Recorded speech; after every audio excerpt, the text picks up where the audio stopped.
When I was about to take an Air India plane from Delhi, an old army captain, a retired army captain, he worked in the British Army, a Sikh, a close relation of mine, he just bumped into me outside Air India office. He said, "Hey, what are you doing here?" I said, "I'm going to England." He said, "You're damn fool, What would you do there? Don't you have a good living here?" I said, "Well, uncle, we just want to look." And he just rapped on my face. He said, "All right, you will be soon back here. You won't be able to live that life." The earliest settlers were Sikh peddlers who sold knickknacks. And in the 19th century, some wealthy Sikhs sent their sons to England for an education. The historian and writer Khushwant Singh came to study in the 1930s. Well, I went as a student in 1934, and I was there for 5 years at London University. There were very few Sikhs in England then. I think perhaps 40 or 50 families of peddlers, Sikh peddlers, belonging to a community called the Bhatras. The others of us were students. These peddlers used to go around with their little attaché cases selling handkerchiefs and ties and perfumes, and lived practically free because they had nothing worth selling. But wherever they went, these kind old ladies who'd been in India would give them tea and cakes, and so they were doing pretty well just on that kind of living. We were looked upon as oddities. I know everyone turned round to look at you. It used to be quite embarrassing. A few people thought you were a Maharaja. Most of them thought you were a magician. I was always called Ali Baba. The Sikhs are from the rich agricultural area of the Punjab in northwest India. 12 million of them make up only 2% of India's vast population. But they've often seemed to prosper out of all proportion to their numbers, or so some Hindus and Muslims think.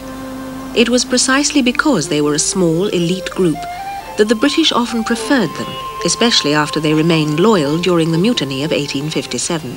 The British annexed the Sikh kingdom in 1849, and they were so impressed by the fighting qualities of the Sikhs, because they put up a very fierce resistance, that they took over Sikh regiments almost en bloc into their own army, and particularly since the Sikhs stood by them during the mutiny of 1857.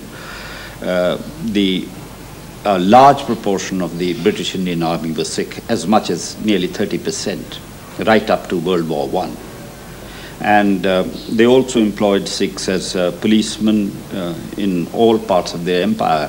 They were sort of pampered community. They got lots of privileges, lots of lands. There was a lot of envy against the Sikhs in the community. And they also paid a price in the sense that they were regarded as sort of bulldogs of the British Empire and therefore not patriotic enough.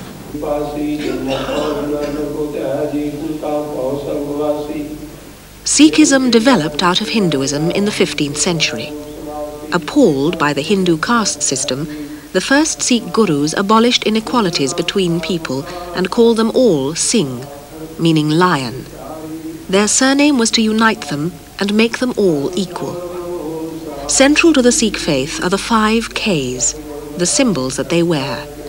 Uncut hair for the sanctity of Sikhism, the comb for cleanliness, the bangle at the wrist for moderation, the shorts for modesty and agility, and the dagger for valor and defending the needy. They fought in the Middle East against the Turks. I have myself seen Sikh tombs in Israel and in Turkey, where they were fighting. They fought in the African campaign and in France, Italy. But by the time it came to Second World War, they'd been drawn in the freedom movement and fewer recruits were coming out. The percentages dropped very rapidly. I remember very well that one time it was suggested that on the Guru's birthdays or on any other occasion, the Sikhs should lay wreaths at the cenotaph in honor of these Sikh soldiers who'd been killed. And there was violent resistance from certain sections of the Sikhs. He said, we have cut our connections with the British. We are no longer their bulldogs. We have independent people, and so many of our people have given their lives in the freedom struggle. And the Sikhs felt bitterly betrayed by the British when India was partitioned in 1947. Part of the Punjab was given to the new Muslim state of Pakistan, and many Sikhs were forced to abandon their homes and flee to India. Small farms had to feed even more mouths, and survival became even less certain. But it was curiosity as well as economics that lured them even further. Some Sikhs wanted to see what the centre of the empire had to offer in comparison with their own country. Mulkiat Sandhu was a teacher in the Punjab, brought up and trained in the best traditions of British education. We had a lecturer in our school. He said, ask me a question, I'll give you the answer. And I asked him a question. The question was, shall I go to England? He thought about it for a while and he said, no. The next day, I got the passport form and applied for it. In those days, it was difficult to get passports. When I got the passport, I said, oh, he was wrong. I can go. It was in 1956.